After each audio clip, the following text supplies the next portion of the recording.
안녕하세요. 반갑습니다.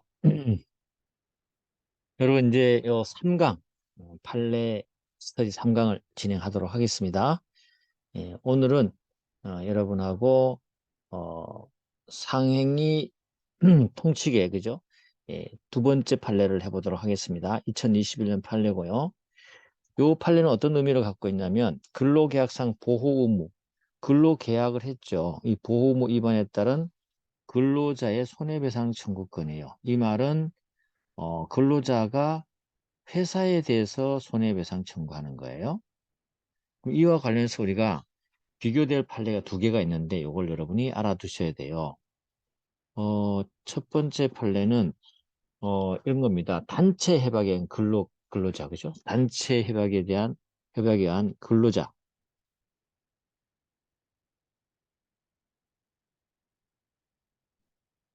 근로자, 그죠? 근로자의 유족들 있죠.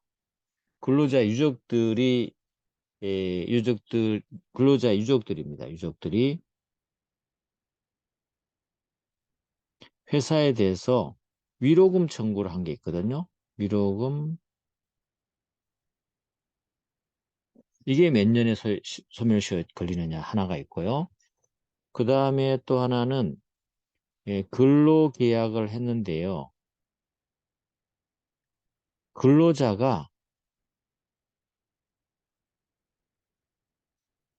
계약 위반한 거죠. 계약 위반을 한 겁니다. 위반을 통해 위반에 의해서 이거는 회사가 근로자에게 손배 청구한 거예요. 요 세 가지 판례를 여러분이 좀 기억하시면 좋겠어요. 여기는 근로자가 회사에 대해서 청구하는 거. 여기는 근로자의 유족들이 회사에 대해서 위로금 청구한 거. 그 다음에 세 번째는 근로계약한 의무 위반해서 회사가 근로자에게 손해배상 청구하는 거. 이게 시효가 어디에 걸리냐가 문제되었던 건데요. 우리 이제 단체협상 근로계약 있죠. 이 단체협 같은 거, 이런 것들은 우리가 뭘로 보냐면 이 보조적 상행위로 봅니다. 영업을 위하여, 그죠? 이 보조적 상행위로 봐요. 근로계약도 그렇고요.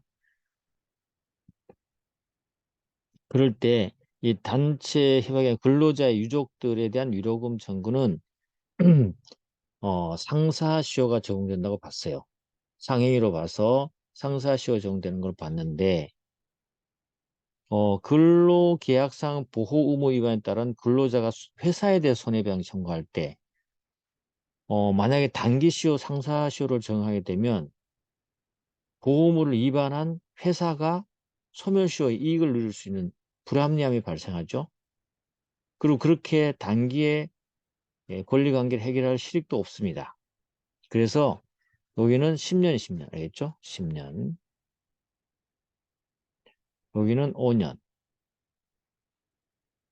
그 다음에 근로계약을 통해서 근로자가 법 위반을 해서 회사가 근로자에 대해서 손해배상 청구하는 것도 이것도 단기에 소멸시효로 끝낼 실익이 없어요. 왜냐하면 단기로 하게 되면 법을 위반하거나 의무 위반한 근로자에게 시효 이익이 돌아가기 때문이죠. 그죠? 그래서 여기도 10년이다. 됐죠? 이렇게 보시면 됩니다. 그래서 이거 세 개를 한번 비교를 좀 해보십시오. 의미가 있습니다. 그래서 그런 의미에서 중요한 판례였다. 사안을 한번 살펴보면 간단합니다. 인천상해 농산물 판매 도매업자가 있었는데요. 거기에 이제 비근로자를 고용을 했어요. 근로계약을 체결했고 사업장 내에서 경매받은 양배추를 팔레트 위에 쌓던 중에 미끄러져서 팔레트에 깨진 부분에 끼었고 그리고 상해를 입었습니다. 근로자가. 그 다음에 수술을 받은 다음에 A는요. 팔레트가 깨진 것을 알고 있으면서도 교체나 수리를 하지 않고 방치했다. 누구? 인천상해가 이런 짓을 했다는 거죠. 이건 뭐예요? 계약상, 다시 말해서 근로계약상 보호의무 안전배려 의무 위반으로 본 거죠. 그래서 B가 회사에 대해서 손해배상을 청구한 사건이었습니다. 이런 경우인데 그림을 다시 한번 살펴보면 이렇죠. 인천 상해가 있고 근로자와 근로계약 체결했어요. 근로계약 체결은 보조적 상해를 우리가 봅니다. 일반적으로. 예, 그리고 작업장에 파레토가 있는데 이게 파손되어 있었는데 파손 방지를 하지 않고 방치를 했어요. 이거는 근로계약 체결에 따른 보호 의무 위반으로 볼 수 있습니다. 그래서 상해가 발생했죠. 예, 근로자가 인천 상해에 대해서 안전배려 의무 위반에 의한 손해배상 청구를 했더니 인천 상해는 그거 5년의 상사시효로 끝났어. 알겠죠? 상사 소멸시효 완성했어. 라고 주장을 했어요. 그럼 비근로자 입장은 어때요? 이건 아니다. 상사 소멸시효 적용되는 것이 아니다라고 주장을 했겠죠. 예, 근로자 입장을 받아들여진 건데 어쨌거나 배려 의무 위반했잖아요. 위반한 자에게 단기시효를 적용한다 그러면 이거는 형평이 맞지 않아요. 그죠? 형평성에 어긋나는 거죠. 위법한 자에게 시효 이익을 준다는 것은 형평의 원칙에 맞지 않습니다. 그죠? 그래서 사실은 이거는 10년, 10년의 시효로 인정한 판례입니다. 5년이 아니고 10년 시효가 걸린다. 그래서 있죠? 근로자는 인천 상해에 대해서 손해배상 청구가 인정되었던 거죠. 자, 이와 관련해서 주요 쟁점은 이겁니다. 사용자 근로계약에 수반되는 신의칙상 보수 의무로서 근로자 안전에 대한 보호물을 부담하는지 여부, 부담합니다. 알겠죠? 근로계약에 수반되는 신의칙상 보수 의무로서 이 보호물을 인정합니다. 만약 이를 위반하게 되면 손해를 입은 경우 손해배상 책임을 집니까? 회사는 책임을 져야 돼요. 그렇다면 이러한 보호 의무 위반에 따른 근로자가 손해배상 청구를 할 때 이 소멸시효 기간은 몇 년이냐 이거죠. 10년이냐 5년이냐 문제되는데 우리 판례는 10년으로 봤다. 뭐 이겁니다. 알겠죠? 이거다. 자, 관련된 조문을 한번 살펴보면 그렇습니다. 이 보조적 상해는 47조에 나와 있는 거 여러분 아시죠? 1항은 상인이 영업을 위해서 하는 행위를 상해로 본다. 영업을 위하여. 상인이 영업 위해서 하는 거. 이 보조적 상해 맞아요. 근데 상인이 어떠한 행위를 하잖아. 이게 보조 상해인지 잘 모를 때, 구분이 불가능할 때, 이때는 영업을 위하여 하는 것으로 추정해줘서, 어때요? 추정해줘서, 영업, 추정하게 되면 어떻게 돼요? 영업주가 스스로 입증해야 되는 것이죠. 그래서 거래 안전을 보호하는 조항이라고 볼 수가 있습니다. 그 다음에 64조의 상사시효는 이렇게 나와 있어요. 상행위로 인한 채권이어야 돼. 그죠? 그래서 범법에 다른 규정이 없는 때에는 5년간 행사하지 않으면 소멸시효가 완성돼요. 단기로 봤죠? 그렇죠? 이 단기로 본 것은 상사시효는 뭐의 특징이 될 수 있을까요? 이거는 민법 시효의 특징입니다. 알겠죠? 민법 시효의 특징. 민법 시효는 몇 년이에요? 10년이죠. 이 단기 시효를 적용한다는 것은 조기의 법률 관계를 안정시키기 위한 입법 취지가 반영된 것이죠. 그래서 상거래는 조기의 법률 관계를 해결하는, 신속하게 해라는 것이 하나의 입법 취지가 되기 때문에 5년으로 줄여준 것이에요.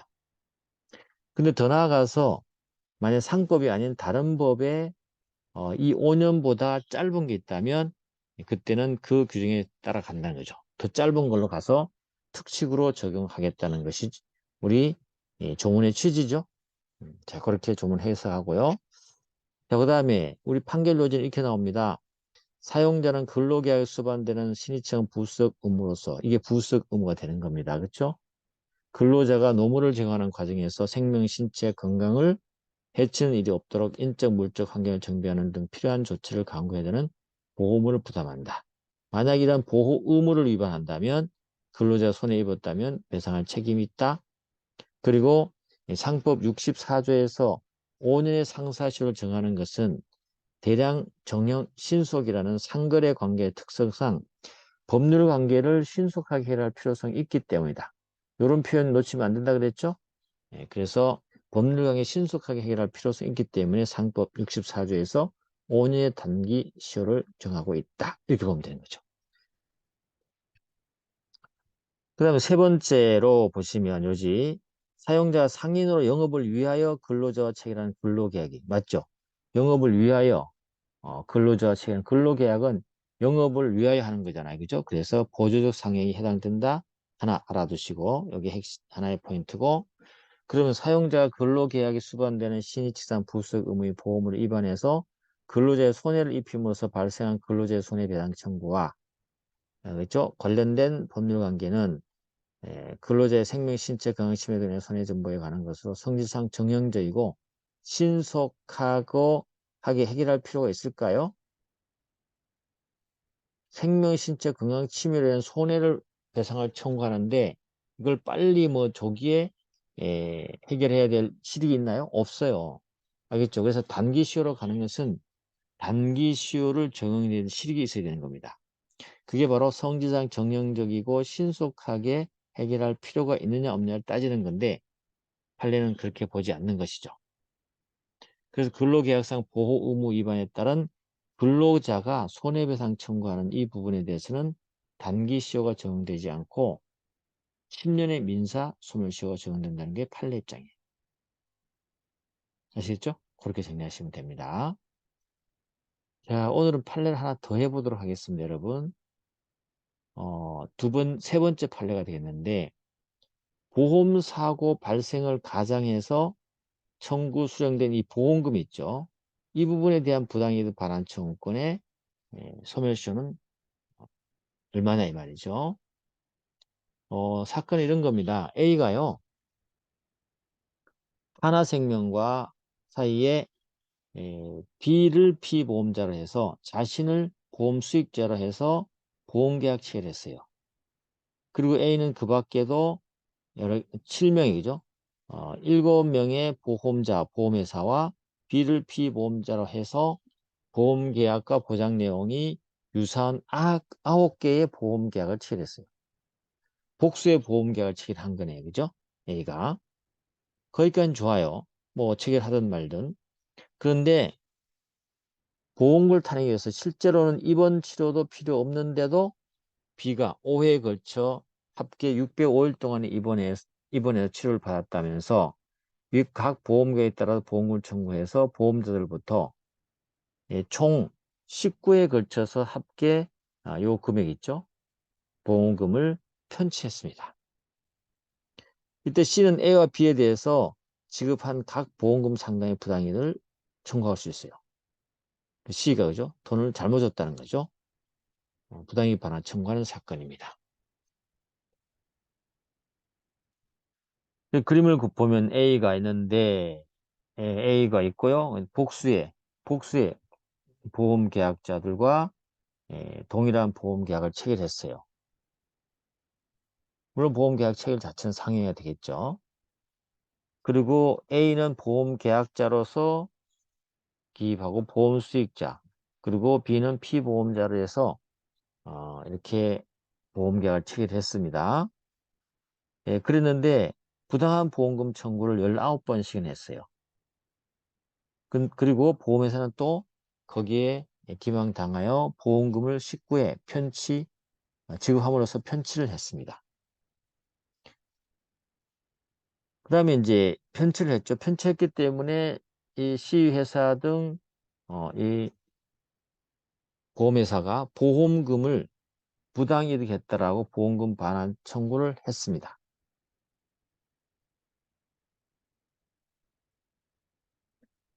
그런데 여기에 피보험자 등등이죠. 이 자들이 어떻게 할 거냐 이 말인데 B는 피보험자는 어떻게 하냐면 이거 상사소멸시효 5년으로 완성됐다 끝났다. 알겠죠? 끝났다고 주장했습니다. 이게 과연 받아들여 주셨냐 이 말이거든요. 자, 가본 그렇습니다. 주요 쟁점은 상행인 계약이 무효로 인해서 무효를 통해서 부당이득 반환 청구권을 했을 때 그 소멸 시간은 10년인지 5년인지 따져보는데 일단 답은 10년으로 나와 있습니다. 자, 부당이득 반환 청구권 상행인 계약의 기초에서 이루어진 급부 자체 반환을 구하는 것으로서 법률 관계를 상거래 관계와 같은 정도로 신속하게 해결할 필요성이 있는 경우에 5년 상사 소멸시효가 적용된다. 알겠죠? 이렇게 한다는 거. 여기서도 마찬가지로 법률 관계를 상거래와 같은 정도로 신속하게 해야 할 필요성. 이게 제일 중요한 키워드가 됩니다. 물론 이러한 법률은 실제로 발생하지 않은 보험사고의 발생을 가정해서 청구된 수령된 보험금 상당 부당이익 청구권에도 마찬가지로 적용될 수 있는지. 그렇죠? 실제로 발생하지 않은 보험사고 발생을 가정해서 청구 수령된 보험금 상당 부당이익 반환 청구하는 거죠. 여기도 마찬가지로 이 법률 관계를 상거래 같은 정도로 신속하게 해야 할 필요성이 있어야 된다는 거죠.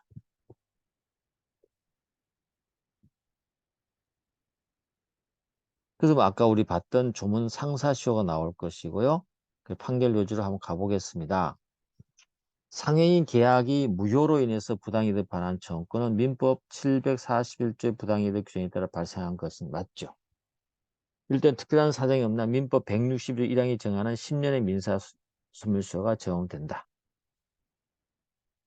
그 다음 부당이익 반환 청구권이 상해인 계약의 기초에서 이루어진 급부 자체를 반환을 구하는 것으로서 뭐 채권 발생 경위 등등을 검토해 봐서 상거래와 같은 정도로 신속하게 해결할 필요성이 있는 경우 등에는 상법 64조가 유추 적용된다는 거죠.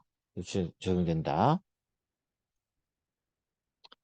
그래서 이러한 법리는 실제로 발생하지 않은 보험사고 발생을 가장해서 청구 수령된 보험금 상당의 부당이익 반환 청구권의 경우도 마찬가지로 적용된다. 그래서 상사시효 5년을 받다는 거죠.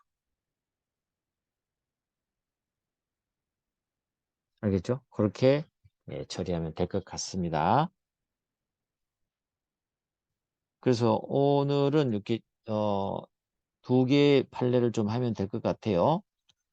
이제 다음에 판례가 이제 전압 판례가 있는데 그 전압 판례는 요 판례와 비교해서 별도로